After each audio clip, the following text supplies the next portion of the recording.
Você não estava ouvindo, mas eu e Cida já estávamos aqui falando sobre várias coisas de voz, de comunicação. De repente a gente viu, já estava rolando o maior bate-papo. Bem-vindo ao Talks Podcast. Eu tô aqui com a Cida Coelho, uma expert em voz, fonoaudióloga, requisitada. E é engraçado, porque todo mundo que eu falo da Cida não fala... A Cida. Querida, bem-vinda, viu, Cida? Prazer enorme estar com você e agora com o teu público também, porque a conversa já estava rolando, mas só faltava você, agora de casa. Aqui eu começo meio no quebra-cabeça, Cida, porque eu gosto que a conversa vá se encontrando. Sim. Então eu vou retomar de onde a gente estava, porque eu estava aqui falando pra Cida que eu tenho 30 anos de comunicação em rádio, mas de repente quando eu sentei aqui, eu percebi uma diferença nesse nível de comunicação. Aqui a gente tem 60 minutos, 40 minutos batendo papo, tendo que puxar ganchos e tentar encontrar o melhor assunto para que as pessoas possam aprender, se entreter e tudo mais que a internet proporciona. E aí eu me vi, eu fiz assim, falei pra Cida, gente, eu não sei nada de comunicação.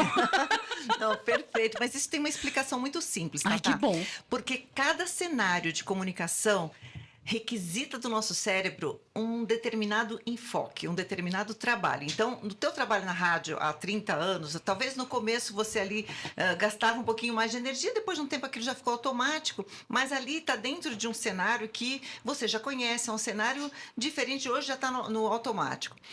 O cenário do podcast é um pouco diferente, você tem entrevistado, você já fazia entrevistas lá, mas aqui provavelmente é mais longo, você tem outras preocupações, provavelmente a sua preparação também é outra, mas provavelmente a tua performance comunicativa, ela também muda.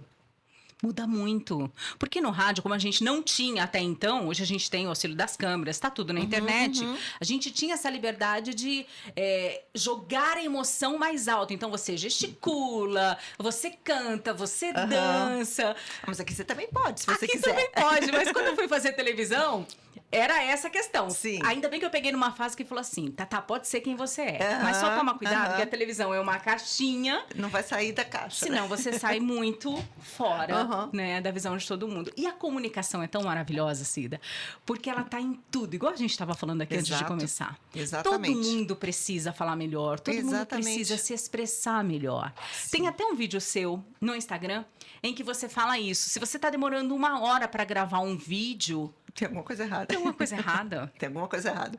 Alguma coisa não entrou bem, ou você não decidiu, você não tem claro ainda o que você quer dizer, ou você escolheu um caminho que não é o melhor caminho. E se está demorando, eu sempre falo, se está demorando para você gravar, insiste até um determinado ponto. Não é que você vai, errei a primeira vez, diz isso. Não, insiste. Mas depois de um tempo, você gravou, dá um tempo, vai, sai, toma uma água, faz alguma outra coisa, depois volta e repensa no roteiro. Porque às vezes você está começando de um jeito que não está dando uma liga para você dar sequência ao teu pensamento. E outra, vídeos para Reels, por exemplo, vai 1 minuto e pouquinho, são mais difíceis mesmo. Muito. Né? São muito mais difíceis. Você ter a objetividade de entregar algo de valor em 1 minuto, você tem que ter passado em várias peneiras ali, né? E às vezes as pessoas acham que os bons comunicadores, eles chegam para gravar assim, já com a coisa pronta para 1 minuto. Não é bem assim. Não. Ele até pode chegar, mas aquilo requereu dele várias horas de preparação, eu brinco, são horas de voo, né? Que é o que você tem na rádio. Você tem muitas horas de voo, agora está começando a criar aí sua carteira de horas numa outra tarefa de comunicação. Então, quanto mais horas de voo, a gente está mais rápido, a gente chega nesse padrão já resumido que é para um vídeo. Mas, em geral, é isso. Ou a gente ainda não definiu, a gente também não tem certeza exatamente de qual é o recado principal, porque se a gente não souber qual é o recado principal, fica difícil para quem está do outro lado também entender. E a questão do fio da meada. E muitas vezes se a gente inverter, botar o final no começo e o começo no final... É libertador, você fala, gente, agora deu certo. Nossa, você só funcionou. inverteu da cabeça para... Depois você botou de ponta cabeça, por exemplo. Então... Você acha que nós somos prolixos por natureza? O que você acha que torna a gente prolixo, difícil de fazer entender e de ficar criando caminhos e vírgulas. Tem algumas pessoas que têm uma habilidade maior para ser prolixo. Existe essa habilidade de ser prolixo? Infelizmente, sim. Algumas pessoas são especialistas nisso e costumam rodar. Eu sempre brinco, a mesma coisa que você estivesse andando e não respeitando o Waze ficando maluco toda hora tentando mudar o seu caminho, mas a pessoa mesmo, é como se ela estivesse nos conduzindo por uma cidade que a gente não conhece, e dando voltas e voltas e voltas, e você não sabe exatamente para onde você está indo, você já não sabe mais aonde você está, como é que você voltaria para o hotel, porque você já rodou. Então, o prolixo ele tem essa habilidade de sair daqui. Ao invés de seguir o que o Waze está mandando, ele vai virar na primeira, porque ele acha que dali ele pode passar numa padaria, ou ele pode passar na... Estou brincando ali com isso, mas assim, mas na prática o que acontece é que o prolixo ele começa a querer dar exemplo, ou ele começa a associar temas também, e não volta, esse que é o problema do prolixo, ele não volta para a rodovia principal, ele vai entrando pelas vicinais e se perde, e não volta para a principal, ou ele demora muito para voltar e ele já perdeu o interlocutor. Qual que é o remedinho pro prolixo? Primeiro, ele tem que entender que ele está lidando não apenas com a sua necessidade de colocar para fora o que ele precisa dizer. Ele está lidando com a atenção do outro, que é o nosso... hoje, o nosso é o bem maior, tá? De qualquer comunicador. Tá? A atenção de quem está ali. A atenção de quem está do outro lado, sabe? E se a gente tinha tempos curtíssimos no presencial... Porque a gente está falando aí de, no presencial, coisa de...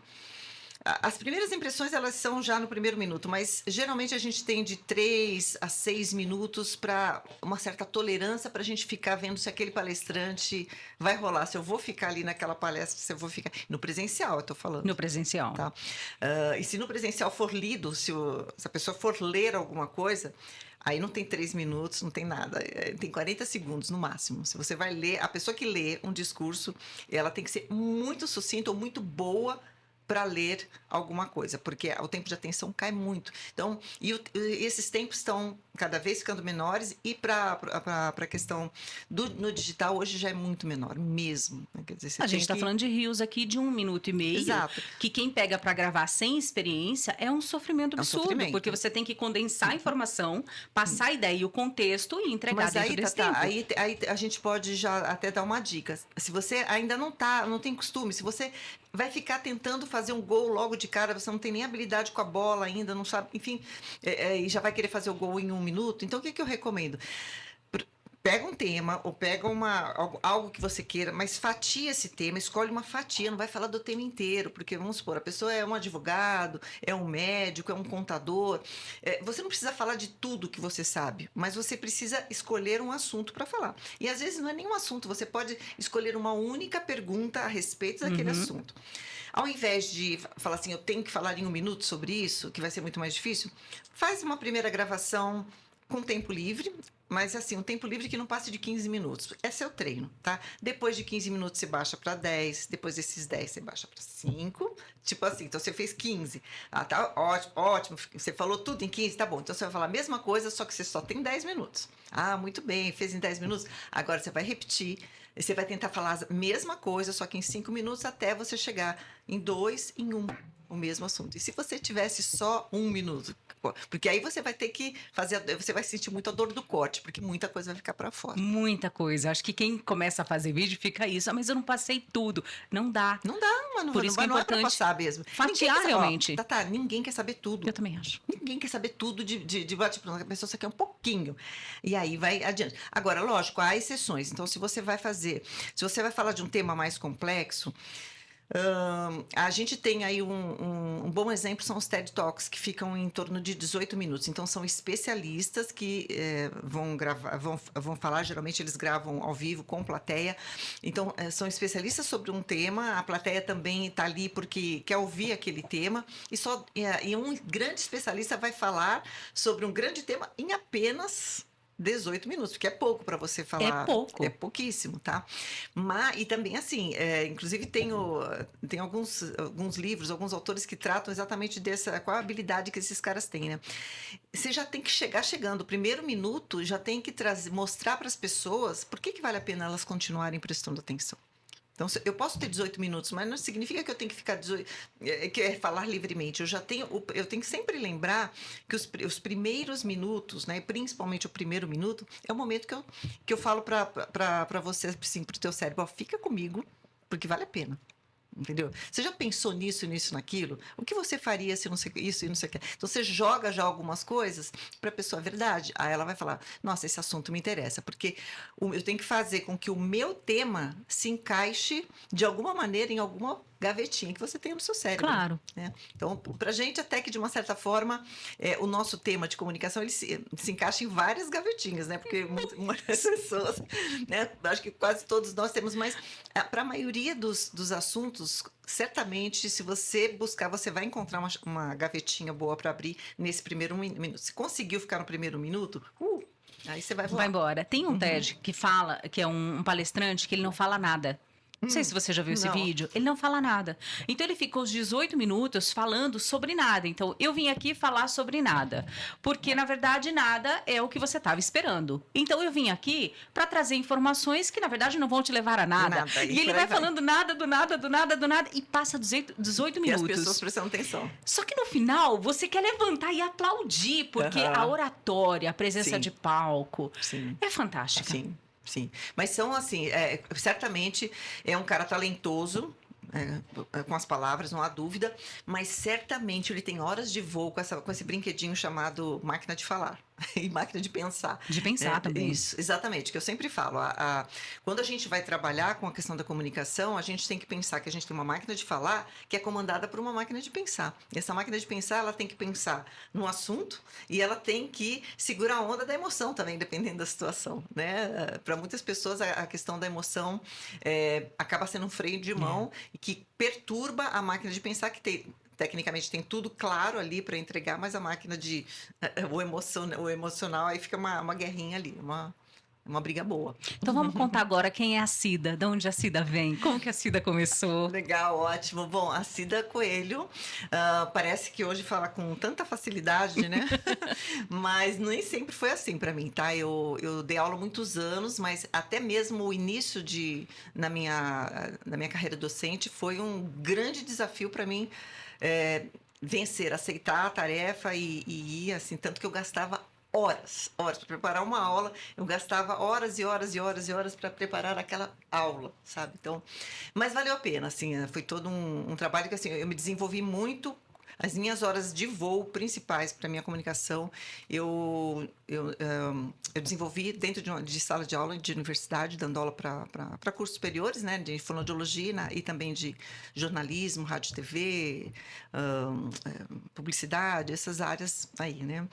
E para mim as minhas horas de voo vieram dali, porque eu não nasci talentosa para falar. Isso é claro e cristalino. Assim, você fala tão bem, Cida. Talento zero, esforço total, assim, nesse sentido eu posso dizer para mim mesma muito bem, eu posso dizer para a Cidinha lá de trás que valeu a pena, filha, você sofreu adoidado, mas valeu a pena porque hoje é muito mais fácil, mas é zero talento, eu não tinha talento, eu sempre fui daquelas alunas que preferia fazer o trabalho do grupo inteirinho, ninguém precisa fazer nada, não se preocupem, vão passear, mas a única coisa que eu peço é que alguém apresente, eu não vou apresentar isso aqui de jeito nenhum, eu só apresentava trabalho na frente da sala, se eu fosse obrigada, porque tem professor que obriga, né? Que todo mundo fala. Então, nesse sentido. E eu ainda passei um vexame, mas tão grande uma vez. Conta, porque muita gente passa vexame e acha que é o fim do mundo, e não é. Grande, assim, pra mim, assim, na época foi terrível, mas assim, eu sobrevivi, a gente sobrevive. Veja só, na faculdade eu fugi realmente de todo. E eu estava fazendo fonoaudiologia, né? Quer dizer, supõe-se que eu ia falar, mas também que eu ia ouvir. Então, eu pensava assim, eu depois sozinha com o meu paciente, eu vou saber ouvir, eu vou conseguir falar ali. Mas o meu problema era ter um monte de gente me olhando. E aí, só que assim, a gente tinha aula. No terceiro ano da faculdade, a gente tinha aula de diversas patologias com os professores especialistas. E aí eu estava tendo uma disciplina de gagueira. E A minha professora de gagueira, ela foi uma das que obrigou que todo mundo do grupo, assim, ela não queria que um só falasse, ela queria que todo mundo falasse. Então, eu fui obrigada, nesse caso, a falar.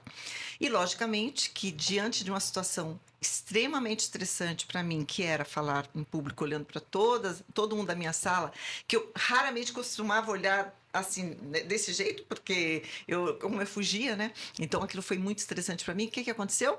Eu gaguejei muito, muito mesmo. Essa era uma característica minha que quanto mais nervosa, mais eu gaguejei. Eu não era gaga, mas nessas situações eu ficava gaga. E aí a professora, muito assim, usando a psicologia dela, ela pegou e ela falou assim: veja essa menina. Ela é um ótimo exemplo de uma gagueira emocional, de uma situação. Ela não é gaga, provavelmente ela não é gaga, mas é uma situação. E então ela fez o que ela tinha que fazer mesmo, né? Só que ela assim, para mim, ela me humilhou. Não, né? Imagina, deve ser uma sensação péssima, né? Então, assim, você vai gaguejando, mas torcendo para que ninguém esteja percebendo que você está gaguejando. E você gagueja mais. Sim, mas você torcendo para acabar logo e sumir e ninguém te falar que você gaguejou, entendeu? Aí a própria professora me usou de exemplo. Joga um holofote em cima e daqueles... expõe aquilo. Total, né? Mas assim, claro que acabou, passou o terceiro ano, passou o quarto ano e realmente assim, eu falei muito pouco na faculdade, não que eu não era exatamente introvertida, mas eu era muito tímida. Tá? Que tem diferença entre ser introvertido e tímido. Eu acho que era uma ambivertida, tô ali no meio do caminho, mas eu era realmente muito tímida. Então, isso realmente só foi se vencer bem mais pra frente. Eu já estava... Tanto que, assim, eu fui convidada para dar aula na universidade por causa do que eu estava fazendo mestrado. Naquela época, o pessoal... Hoje todo mundo tem mestrado, doutorado, mas há bastante tempo atrás poucas pessoas tinham. E aí eu aceitei o desafio e fui dar aulas. E hoje, assim, então, essa foi a minha história com a minha própria comunicação. Mas, assim, você sabe que uma outra coisa, uma outra questão aí pessoal também. Antes, eu fiquei entre estudar fonoaudiologia, né? E estudar jornalismo, que eu também gostava. Eu era melhor para me expressar por escrito do que pela fala, então eu pensei em jornalismo. Mas o perfil do jornalista naquela época, e acho que hoje ainda continua sendo, são de pessoas extrovertidas, que falam bastante. Então eu não me via falando numa redação, né, assim, nem é questão de TV, mas mesmo numa redação, achei que aquilo não era ambiente para mim e fui para a fonoaudiologia. Eu brinco que eu acho que de uma certa forma eu estava procurando também uma autoajuda para mim mesma, né, para ver se eu resolvi o meu próprio problema de dificuldade para falar. E acabei encontrando por linhas tortas, né? E acabei me encontrando a minha melhora na comunicação e o jornalismo muitos anos depois mesmo, já com mais de 10 anos de formada, eu fui convidada para trabalhar com o pessoal de repórteres e apresentadores de uma afiliada da TV Globo, na Baixada Santista, que é a TV Tribuna, onde eu fiquei 25 anos. Eu fiquei tudo isso. Eu vi desde a fita beta, desde, sabe, quase nenhum ao vivo, tal, passando até chegar agora na época da pandemia, quando eu parei. Hoje ainda ajudo o pessoal lá, mas assim, não tem mais um vínculo como eu tinha. Mas assim, foi muito bacana também, porque acabou que o jornalismo que estava lá atrás acabou vindo e foi muito bacana. Uma experiência muito boa, que me levou para treinar depois pessoas que precisam ser entrevistadas, que é o Media Training. O Media Training, que eu acho fantástico. Outro dia mesmo, eu estava fazendo meus stories falando exatamente sobre esse período eleitoral que a gente está vivendo. Para as pessoas não acharem que tudo sai da cabeça. Existe um treino que todos nós deveríamos fazer. Para a gente se expressar melhor, para a gente conseguir colocar as nossas ideias, para a gente conseguir usar o tempo, que é aquilo que você falou. A gente tem um tempo muito curto para impressionar, para chamar atenção, para reter a atenção. Exato.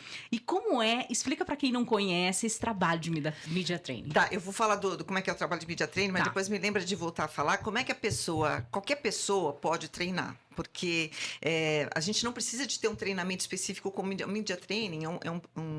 É um treinamento bem formal para porta-vozes ou para candidatos. No caso, agora, a gente está vivendo mais essa situação de Media Training para candidatos, para que eles se prepararem para fazer vídeos, porque muitos deles não têm costume de fazer isso, e para os debates. Então, se preparar para as possíveis e prováveis perguntas que eles vão ter e como reagir diante de perguntas espinhosas, perguntas difíceis, perguntas que você sabe a resposta, mas você não pode entregar tudo, enfim.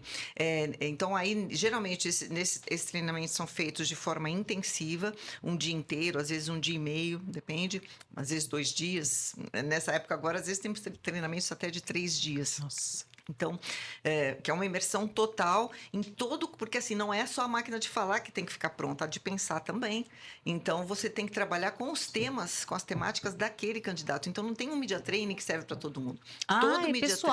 Todo media training, ele é desenhado para aquela pessoa. Então, todo mundo tem que se preparar muito bem com a temática daquele. Eu digo todo mundo assim, desde o cinegrafista que vai, o jornalista principal que vai fazer as arguições, que vai entrevistar, que vai simular ali uma situação de pressão maior, né? E no meu caso, que sou fonoaudióloga, eu vou já ter feito uma análise de comunicação não verbal a partir de vídeos deste candidato. Aí eu preparo uma apresentação com todos os...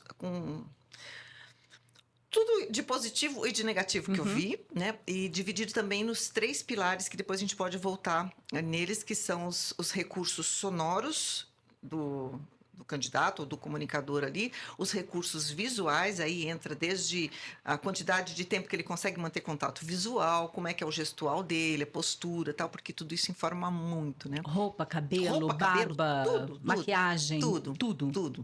Exatamente, porque inclusive isso chega antes da palavra, né? Ele não falou nada, mas ele já está informando. E a terceira chave, que a gente chama de chave mental. A chave mental é a maneira como eu organizo e entrego para você os meus conteúdos, porque não adianta eu ter um conteúdo excelente e te entregar, sabe, jogado, assim, eu brinco que a mesma coisa que você ter comprado um presente lindo, maravilhoso, numa joalheria, embrulhado no saco de pão e entregue para sua namorada, para sua namorada. Perde valor. Perde valor. Você pode ter ouro, mas se você embrulhar no papel de pão, perde valor. Assim, a primeira impressão não vai ser boa, né? Tudo bem que você pode ter ouro lá, mas você tem que garantir que a pessoa vai ficar com você os próximos minutos para ele entender que você tem ouro. Então, é importante essa primeira impressão. E a forma como eu organizo, né? A objetividade, o jeito que eu uso as pausas, as ênfases, vão ajudar quem estiver me ouvindo, não apenas compreender o que eu estou falando, né? Porque a gente está falando português, então você entende, né? Todo mundo está entendendo porque a gente está falando a mesma língua. Agora, o que você vai ser capaz de lembrar depois daquilo que eu falei? Só aquilo que eu tiver falado com muita clareza, só aquilo que eu tiver repetido, só aquilo que tiver feito sentido para você. Então, isso é a terceira chave, que é a chave mental. Então, aí eu faço isso a partir dos vídeos que eu recebi do candidato. Daí, no dia, eu tenho pelo menos uma sessão privada com ele para fazer isso no one-to-one, né? E mostrar como é que tá e como é que pode ficar.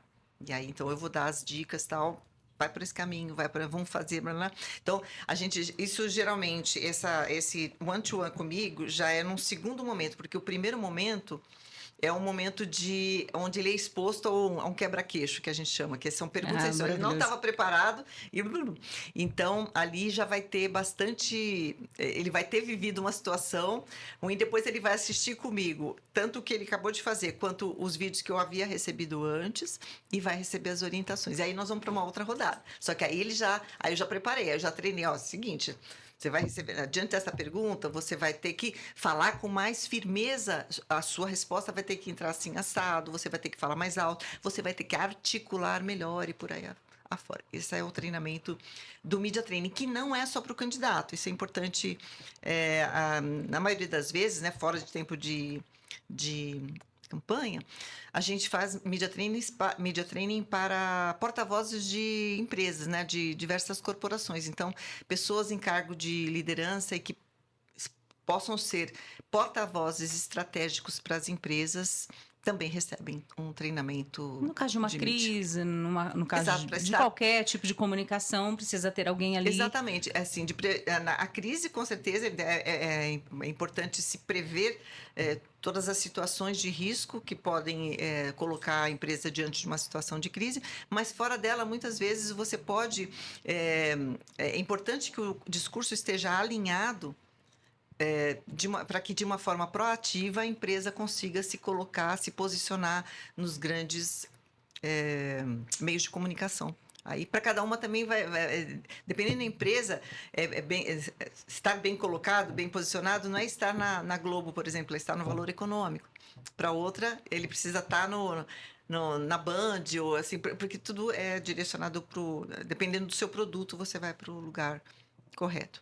O que você falou para a gente não esquecer? Para não esquecer é o seguinte, porque assim, a gente tem... Isso são os media trainings que algumas pessoas, por uma situação estratégica, ou se eu sou um político, ou se eu sou um líder de uma empresa, vou responder como porta-voz daquela empresa, é uma coisa, tá? Agora, todos nós acordamos e dormimos todos os dias, né? Você acorda, você passa o dia inteiro, nesse dia inteiro, você vai ter inúmeras situações de comunicação. E aí, se você tomou a decisão que você quer falar melhor, que você quer se comunicar melhor, ou assim, a água bateu aqui, não é que eu queira, mas eu preciso falar melhor, né? Você tem que tomar uma decisão, eu diria, que é de ter uma atitude comunicativa do início ao fim do seu dia. Porque não adianta você querer fazer uma ótima apresentação de projeto no seu trabalho, fazer uma ótima apresentação enfim, na faculdade, ou mesmo em pequenas conversas, em pequenas reuniões ali no seu trabalho, com às vezes em casa. Exato, também. Nossa, ali família. A família é fonte de inúmeros mal-entendidos. Inúmeros, ali é uma fervilha, entendeu? Então, assim, se eu quero estar bem ali, eu tenho que me preparar também fora dali. Então, todos os momentos de comunicação, principalmente para quem não gosta muito de se expor. Então, se eu tenho que treinar em situações dessas e não, tudo bem, entendi. Eu posso falar com a família, posso falar no meu prédio, posso falar com os meus amigos, na academia e tal, mas não é do meu trabalho. Só que, se você quiser, você pode criar situações de falar no seu trabalho, tá? Então, por exemplo, desde falar o que você faz. Tá? Na escola do seu filho, por exemplo, quando você é chamado, que todo mundo foge de falar a profissão, alguns adoram, mas muitos fogem mesmo, né? Então, como é que eu explicaria o que eu faço se eu tivesse que ir para falar para um grupo de crianças? Se eu tivesse que falar o que eu faço para o meu grupo de condomínio?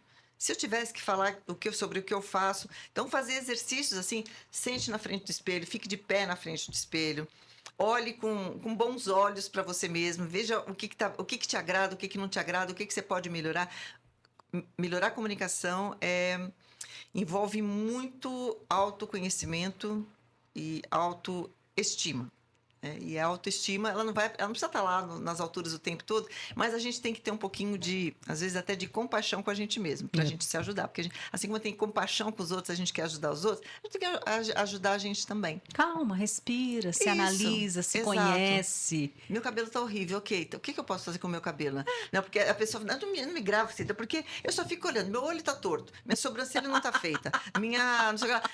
Aí, ok, tudo bem, vamos por partes, vamos lá, tá, vamos melhorar essa luz, vamos melhorar a angulação, o que eu posso fazer, que cores de roupa me favorecem, ou não, o que me deixa mais à vontade. Então, você tem que ir buscando, é um caminho, assim, não existe fast food em comunicação, eu sempre falo. E aí existe uma adequação, né, igual você falou, a gente falar com criança, a gente falar no condomínio, a gente falar na empresa, a gente vai adequando, sem perder a nossa personalidade, que é o mais importante. Exatamente, mas eu citei justamente essas situações de escola, condomínio, porque o mais difícil, geralmente, para as pessoas é simplificar a fala.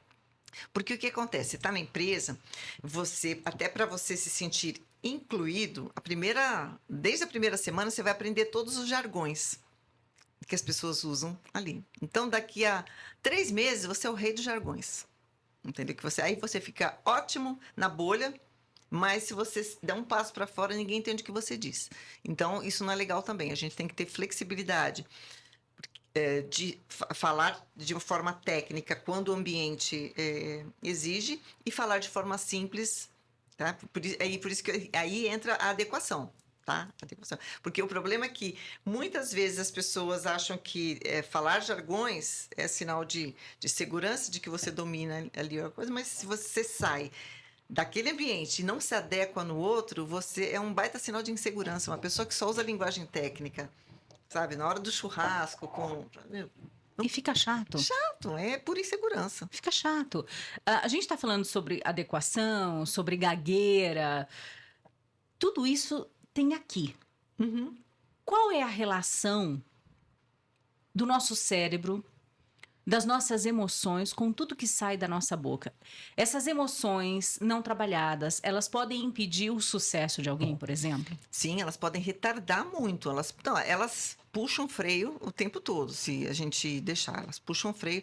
Eu digo puxa o freio porque às vezes você até vai, anda, né? Muitos de nós continuamos seguindo na carreira, mas num sofrimento gigantesco que não precisaria ser tão sofrido assim. Mas assim, toda a nossa história de vida, tudo que nós passamos, tudo que nós construímos, tudo que nós vivemos, tornou quem nós somos. Então, e toda essa história, ela se revela na hora que a gente está falando. Ok? Só que aí o que acontece? Então, se eu falo péssimo, a minha história de vida deve ser um horror, né? Tipo... Mas, né, quer dizer, que história que deve ter sido um sofrimento. Só que não. Às vezes a gente tem um anjinho, um diabinho aqui, né? Como a gente brinca, muito rigoroso, né? Que fica cobrando ali o tempo todo. Então, há pessoas realmente que têm uma guerra interna o tempo todo. E aí, quando a gente superavalia uma situação, tá? Que é o que acontece com muitos tímidos, e é o que aconteceu comigo quando eu estava te contando aquela história. Eu superavaliei, eu sabia o que precisava falar, eu sabia toda a disciplina, eu superavaliei cada um daqueles 80 pares de olhos que estavam me olhando, e superavaliei mais ainda os da professora. Então, para mim, o meu cérebro entendeu aquilo como uma baita situação de ameaça. E não uma situação de uma oportunidade que eu estava tendo de contar para as pessoas o que eu li, o que eu aprendi, né? Porque quando você faz realmente um trabalho, você aprende alguma coisa e ali é o momento de você compartilhar. Mas, para mim, meu cérebro não entendia nada disso.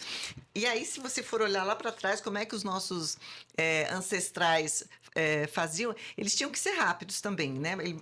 O cérebro deles já, rapidamente, vem vindo alguém para cá, eu tenho que me preparar. Ou eu vou lutar, ou eu vou fugir. Ou luta ou fuga. Eu luto ou fuga.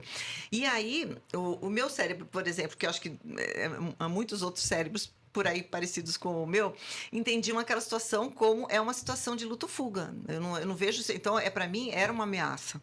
Sabe? Não era uma oportunidade ou desafio. Quando você encara como uma ameaça, algo que pode me trazer um prejuízo muito grande, o cérebro ele vai se preparar igual meus ancestrais se preparavam lá. Ele vai jogar adrenalina na minha corrente sanguínea, meu coração vai bater mais rápido, minha respiração vai ficar mais ofegante. Exatamente. Cortisol, assim, um banho, eu brinco, é um tsunami hormonal. E aí vira uma bomba, né? A gente vira uma bomba. O coração... Aqui. Como é que a garganta seca? Como é que você vai falar? Porque você quer falar... E já não tem sumindo. Mais... Exato, porque é efeito da adrenalina. E aí você fala, mas pera um pouquinho, o que esse cérebro está fazendo? Eu só vim aqui para falar. Ele está puxando meu tapete, ele está botando meu coração para bater aqui. Exatamente. O que falar. Exatamente. Ele está botando meu coração para bater aqui, ele está tirando saliva da minha boca, ele está fazendo minha perna ficar bamba. Sabe? Então, aí, assim, ou você desiste ali e fala assim, bom, a partir de agora eu vou mudar meu curso para biblioteconomia, eu vou ficar atrás dos livros, nunca mais eu vou aparecer, ou você enfrenta passo a passo, assim. Para mim não foi fácil, acho que para a maioria das pessoas não é fácil, assim, não existe uma chavinha que se vira, não, sabe? Como eu falei aqui no começo, eu não sou talentosa, eu sou esforçada. Então, ainda bem que existe essa possibilidade que com o esforço, com a repetição, com a exposição programada, que é o que eu falo, assim, eu também não parti do nada para uma situação de alto risco, né? Assim, fui assumindo pequenos compromissos, que é o que eu falo para as pessoas. Dentro da própria empresa, que é uma forma de treinar também aí, diferente daquela que eu tinha falado. Às vezes você tem a CIPA da empresa, que precisa de pessoas para falar. Aproveita, vai. Entendeu? Às vezes tem o pessoal, você trabalha numa área financeira, mas tem o pessoal do operacional que faz a mínima ideia do que seja o que o financeiro da empresa faz. Ou você, como financeiro da empresa, como é que você pode ajudar os motoristas, por exemplo, se é uma empresa de logística, como é que você pode falar sobre economia doméstica, tem outro nome para falar disso, mas economia pessoal, né? Que você vai contribuir muito para pessoa, de repente vocês estão na mesma empresa e você poderia estar levando o seu conteúdo de uma forma super positiva e ser uma ótima oportunidade de um treino, de se expor, de se acostumar com os olhares para você, que era o que para mim mais pegava. Como que anda hoje dentro das empresas essa visão com comunicação? Existe um valor nisso para as empresas ou não? Sim, existe. Já existia, acho que agora ficou mais ainda, mas na minha opinião, pelo que eu vejo assim nas empresas, né? As empresas não esperam um orador, um cara que... Porque assim, às vezes isso para a empresa também não é legal. O pessoal fala, nossa, eu queria ser que nem fulano, extrovertido, fala pelos cotovelos, etc. E às vezes um sujeito desse, determinadas equipes, ele vai mais atrapalhar do que ajudar. Eu estava vendo a história do Lucas Amadeu, que você já fez evento com ele. Sim. Uma vez ele contando... E vamos ter agora o próximo. Vai ter logo. 14 e 15 de setembro. Pois é. E ele contando esses dias no Instagram que o fato dele ser comunicativo, o fato dele ter esse network, o fato dele ter essa facilidade de comunicação, isso acabou atrapalhando. Em várias empresas. Inclusive, ele foi mandado embora justamente porque ele aparecia demais. Exatamente. Então, você pode... É um vespeiro que se mexe assim de absurdo. Então, a gente, muitas pessoas chegam para nós, fonoaudiólogos, e dizem assim, eu preciso melhorar minha oratória, sabe? Porque assim, eu vejo que eu tenho várias habilidades, mas a minha oratória é péssima. Tá? E eu até entendo que a oratória hoje seja sinônimo de boa comunicação, mas a gente tem que lembrar que a palavra oratória, que ela vem lá de trás, vem dessa capacidade de falar, né? De falar bonito, etc. Mas nem sempre o falar bonito é o que conecta. Tem gente que fala bonito, tão bonito até demais, que soa arrogante. Então, às vezes, não é legal, depende. Se você não se adequa, se você não se adapta, se você não faz uma leitura do ambiente que você está, das pessoas que estão ali, como é que eu vou me portar nessa situação? Isso é mais... Eu vejo isso que eu respondendo a sua pergunta. Eu vejo isso, que as empresas, lógico, ela precisa de alguém que minimamente esteja disposto também a compartilhar o que sabe. Né?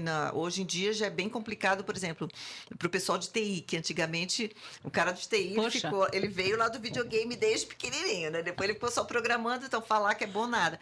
Só que assim, nas empresas, depois de um tempo, você vai subindo de cargo, você vai ter que se comunicar com seus liderados, você vai ter que responder para os seus superiores, você vai ter que falar. E aí vai ter um longo caminho. Mas essa habilidade de escutar também é muito importante. A habilidade de se adaptar ao ambiente, a habilidade de fazer a leitura do ambiente também é super importante. Então, nem toda hora é hora de falar. Nem toda hora é hora de falar. E às vezes a gente comunica muito mais demonstrando que a gente sabe que aquela não é hora de falar, aquela é hora de escutar. E aí a gente ganha pontos, porque tem gente que fala na hora errada e acaba jogando um holofote justamente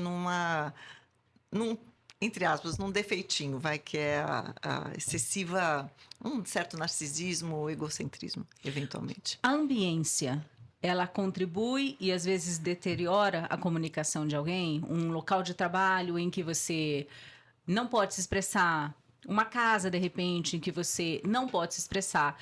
Fazendo podcast, eu comecei a observar, porque eu precisei voltar a estudar comunicação mais do que nunca, né? Comer com farinha. É ótimo, né? De manhã, comer com ovo mexido e assim vai, todo dia, até toda hora. Até o final do dia, até a sua última refeição. O tempo todo, comunicação. E uma coisa que me bateu muito foi, eu não termino as palavras. Mas porque eu tinha uma ansiedade de dar a resposta, porque eu precisava dar uma resposta dentro muito daquele rápido. Tempo também. Dentro do tempo, dentro da necessidade que me pediam. Então, a pergunta vinha, eu já tinha que estar com a resposta pronta. Sim. E eu comecei a perceber isso. Eu falei, eu não termino as palavras, eu não termino as frases. E pior que às vezes a ansiedade é tão grande, justamente porque a gente quer entregar aquilo, e às vezes aquilo que a gente está querendo entregar já é demais. O que você já entregou naquele momento já foi suficiente. Espera a sua vez, troca turnos. Né? A comunicação é uma via de mão dupla que a gente tem que respeitar. né? Quer dizer, a gente tem que falar entender qual é o nosso momento, mas dar o turno para o outro também. Mas é super desenvolvido, desenvolvível, né? Se a gente pudesse dizer essa palavra. Muitas pessoas me perguntam sobre o trabalho com o Neymar, né? Que é jogador. E ele, quando eu trabalhei com ele tinha 19 anos. E, assim, era muito difícil para os jornalistas tirar uma frase inteira dele, né? Porque, Ele é assim, tímido? Não, eu conheci o Neymar mais de 10 anos atrás, né? Então, hoje, se ele é tímido hoje, eu não sei, mas naquela ocasião, sim. Então, ele era um adolescente, tá com 19 anos, ganhando 1000 holofotes. Então, ele ia responder, ele estava na coletiva assim, ele ia responder, ele coçava a perna, ele coçava aqui a cabeça, tal, e falava assim, sobre a jogada, né? De uma forma que quase ninguém entendia e de uma forma lacônica, rapidinho.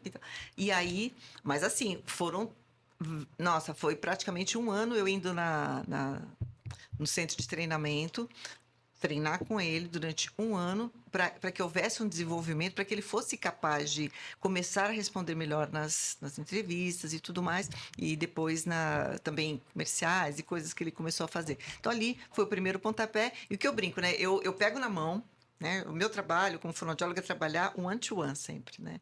Lógico, eu dou palestras, faço grupos também, mas a nossa expertise maior é o trabalho de ajudar aquela pessoa na máquina de falar e na máquina de pensar para ele entregar a melhor comunicação que ele puder. Então eu brinco, ó, eu pego na mão, tá? Eu boto na bicicleta, eu seguro a bicicleta. Mas daí, a hora que você começou, deu os 2, 3 primeiros passos aí, tipo, uau, conseguimos, agora vai. E aí, daquelas primeiras pedaladas sozinhos, eles vão pela vida. Né? Porque é uma coisa que eu acho maravilhosa da comunicação, Tatá, é que a comunicação ela pode se desenvolver ao longo da vida inteira. Não importa se você está com 50 anos, você está quase se aposentando da empresa que você está, mas você já está com outras ideias e tal, e você quer melhorar a sua comunicação, você deixou isso passar na sua vida, dá. Entendeu? Dá. Se você é o que eu estou disposto... fazendo atualmente. Exatamente, você está abrindo uma outra porta, você está se colocando numa situação fora da tua zona de conforto, mas é maravilhoso. O teu cérebro, por mais que seja sofrido, cansativo, talvez nesse início, para o teu cérebro é um banho de vitalidade, você vai ver. E daqui a uns 10 anos, de repente, você vai inventar outra coisa, 5, 10 anos. E não tem coisa melhor do que você olhar a situação, olhar a própria vida e falar... Tem tanta coisa que eu não sei. Vou aprender isso agora, vou aprender aquilo agora. E não é bacana? É um sopro divino que você sente. Você fala, eu tô viva, eu posso aprender. Exato. E olha, foi ótimo a gente ter chegado nesse ponto, porque eu não sei como é que nós estamos de tempo aí, não, mas... Estamos bem. Porque o que acontece? Um dos grandes entraves para a maioria das pessoas é se mostrar vulnerável. Nós fomos criados e vivemos numa sociedade que quer winners, não quer losers. Não. Entendeu? Então, a gente não pode... quando eu estava diante daquela sala que eu comecei a gaguejar, eu estava vendo eles... Eu não sou um winner, e todo mundo vai descobrir que eu sou loser, que eu sou um fiasco, entendeu? E a gente não está preparado para ser iniciante em alguma situação que é nova para a gente. Então, eu posso ser uma excelente profissional, um excelente profissional, mas se eu não tenho o hábito de falar, talvez a minha excelência não fique, na primeira vez, tão demonstrada assim, porque eu ainda não tenho familiaridade com aquela ferramenta que é a fala. Mas não existe outra maneira de eu melhorar essa ferramenta chamada comunicação, a não ser começando. Então, o que eu sempre falo para a galera? Gente, seguinte, primeira coisa, vamos baixar a régua. Você que sempre foi nota 10, sempre buscou excelência, é um ótimo profissional, buscou a excelência, agora você vai lá falar, vai lutar pelo teu 6,5, filho. Boa. Esquece o 10, vai atrás do 6,5 para passar. Entendeu? Quer dizer, vai lá e entrega o seu. Eu brinco assim que é para baixar a régua mesmo. Geralmente a pessoa vai lá e no mínimo uns 8 ela acaba tirando.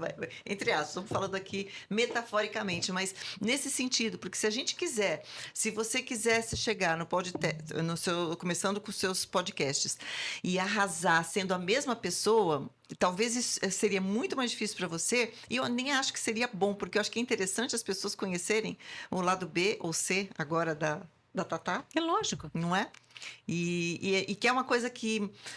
Quer ver uma coisa que conecta demais? É justamente a gente compartilhar vulnerabilidades. Não estou dizendo que a gente tem que chegar lá e falar, gente, me desculpe que eu gaguejo, que eu sou péssima, não sei nem por que me convidaram para estar aqui, não sei o que. Não se trata disso, mas errou, pede desculpa, segue em frente, espera um pouquinho que me bananei, vou começar tudo de novo. Não tem problema, a gente tem... Mas, assim, até para fazer isso, a gente tem que ter um autoconhecimento, tem que ter autoestima e tem que ter autocompaixão, que eu falei com você. Você fez trabalhos com Medina também? Fiz também. Como é que foi esse trabalho? Também, com Medina não foi um trabalho tão longo como o Neymar, mas ele também super... e foi no habitat dele, foi lá em Maresias, no instituto dele e tudo. Mas ele foi super atencioso e disciplinado também. O Neymar foi também, viu, né? Ele foi disciplinado, não posso falar nada, não. Assim, ele foi... e lógico assim, que eu tive que me virar nos 30, na verdade, porque ele era novo, os atletas, assim, eles treinam pela manhã no centro de treinamento, aí eles almoçam, aí eles vão descansar, e aí eles depois descem às 3h30 para treinar de novo, o treino da tarde. Então, são 2 treinos. O que acontecia? O Neymar, enquanto estava todo mundo descansando, o descanso dele era interrompido para ele fazer aula de fono no dia que eu estava lá.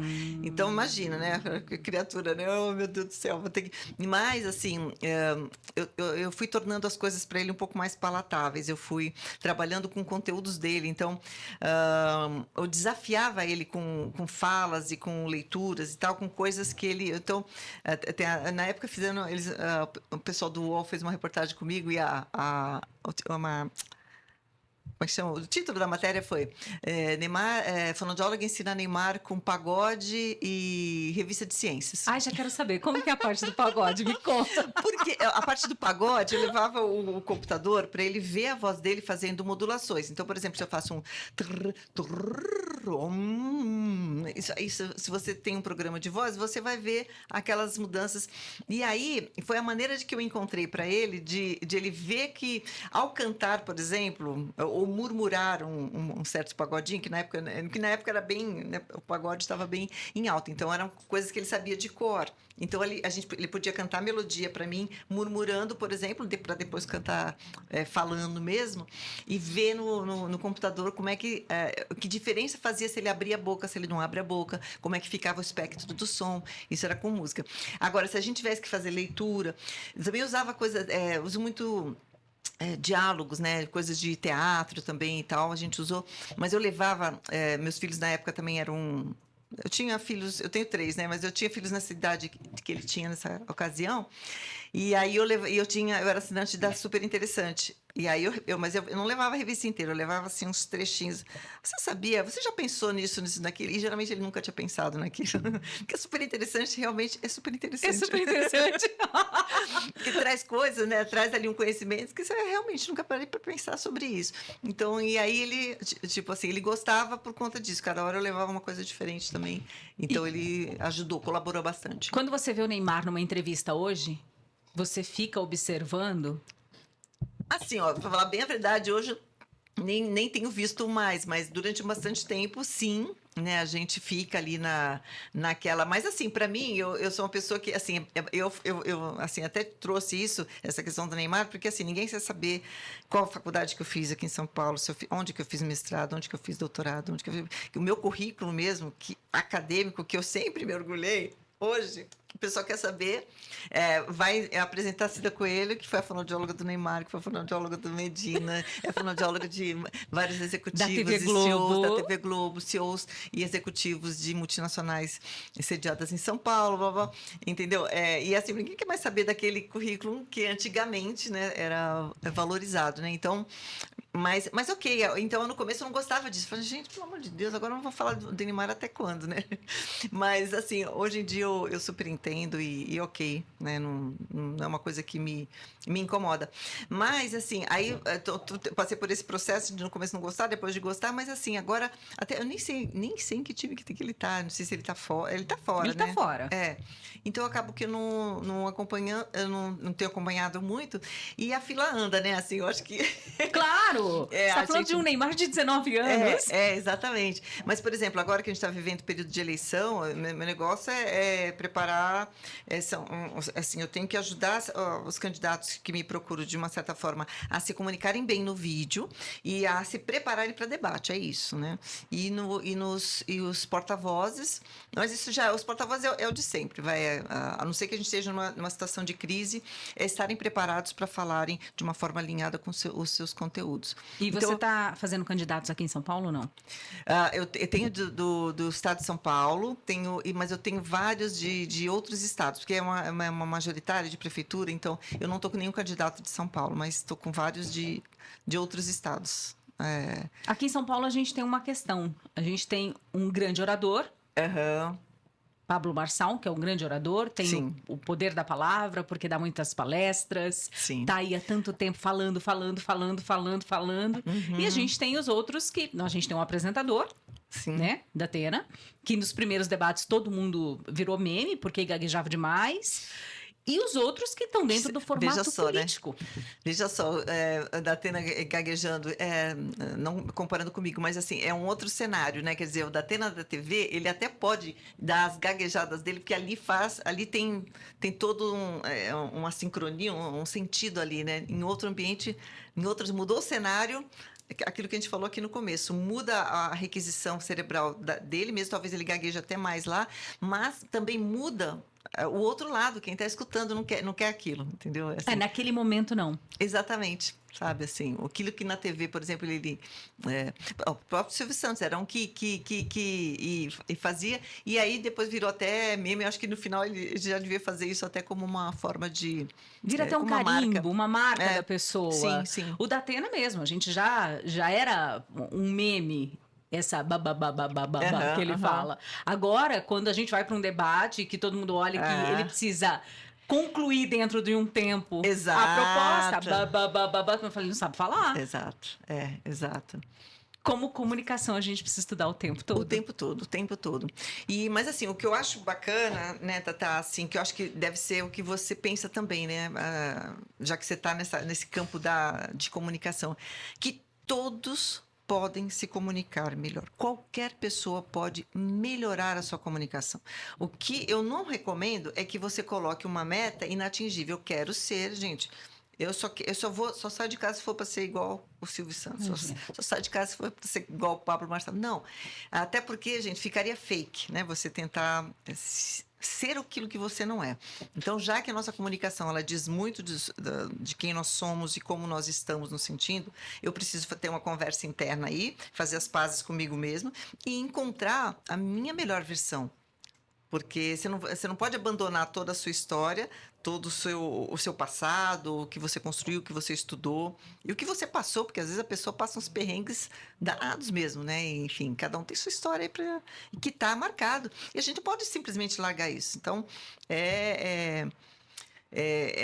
botar essa mochila nas costas, tirar as pedras que não fazem mais sentido, porque assim, tem pedras às vezes que a gente carrega que não faz mais sentido. Não precisa mais estar ali. Não precisa mais, né? Mas assim, ainda ficam umas lá, eu vou ter que seguir pela vida com humildade, que eu falo, bota a capa da humildade, dá as caras, mesmo que você não seja um nota 10 no início, corre atrás do 6,5, bota a capa de humildade e vai lá, filho, entendeu? Faz parte, na próxima você vai melhorar para um 7, depois um 7,5 e por aí vai, mas tem que ir. Não existe... A gente brinca. O nosso cérebro ele foi programado para minimizar riscos e maximizar recompensa. Agora, se eu sei que eu não falo bem, se eu sei que eu não sou uma boa comunicadora, a última coisa que eu vou querer fazer é falar. Então, eu vou fazer tudo que não seja fala, eu vou ficar ali naquele minha zona de conforto, fazendo aquilo que eu já estou acostumado, porque eu sei que eu sou bom naquilo. E aí a gente não vai para lugar nenhum. O mundo, de repente, perde um talento, como é o seu caso, que serve a tantas pessoas. Até no seu próprio Instagram, com tantos vídeos, com quem, de repente, só está ali passando e buscando conhecimento.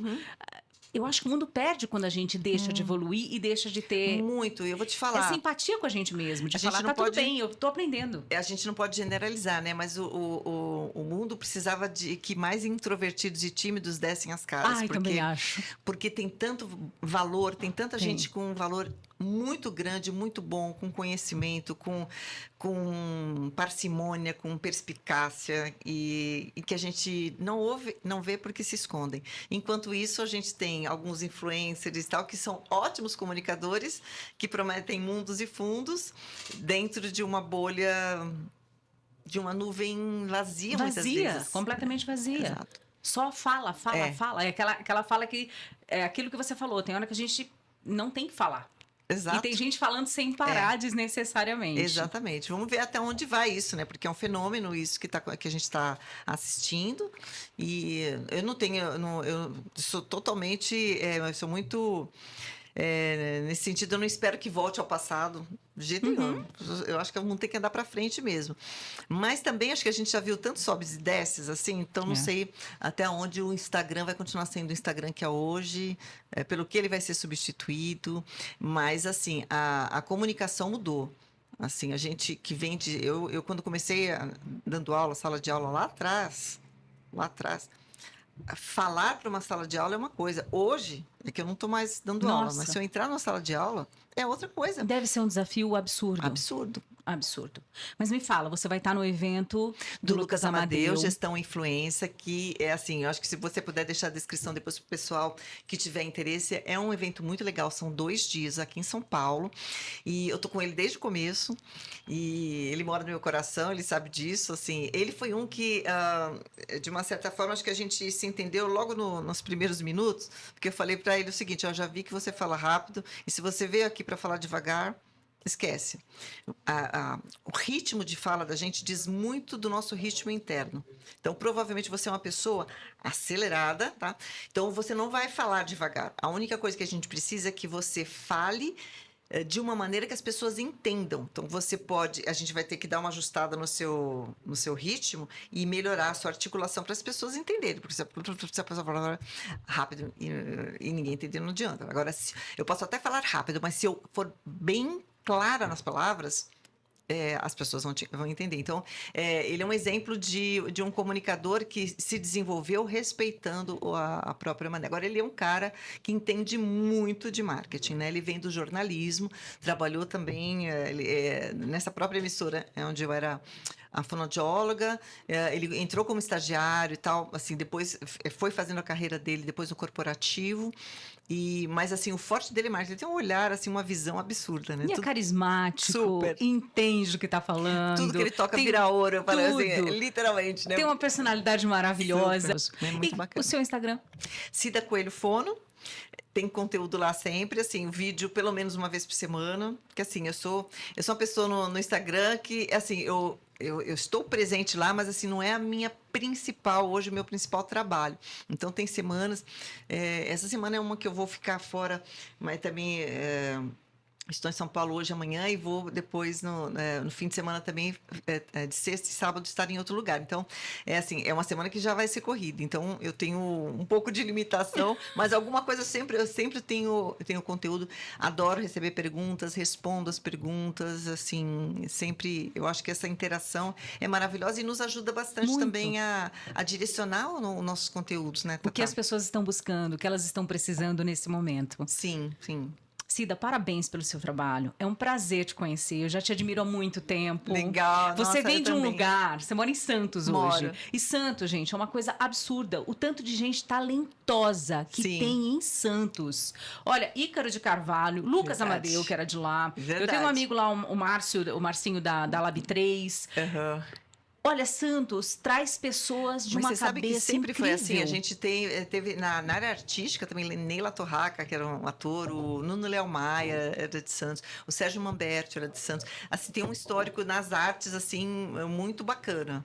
Incrível. Muito bacana. E a vantagem é que é muito perto de São Paulo, né? Muito Então, perto. eu sempre estudei aqui. Eu estudei em Santos até eu terminei o ensino médio e vim estudar na PUC. Depois, eu fiz toda a minha formação sempre foi aqui.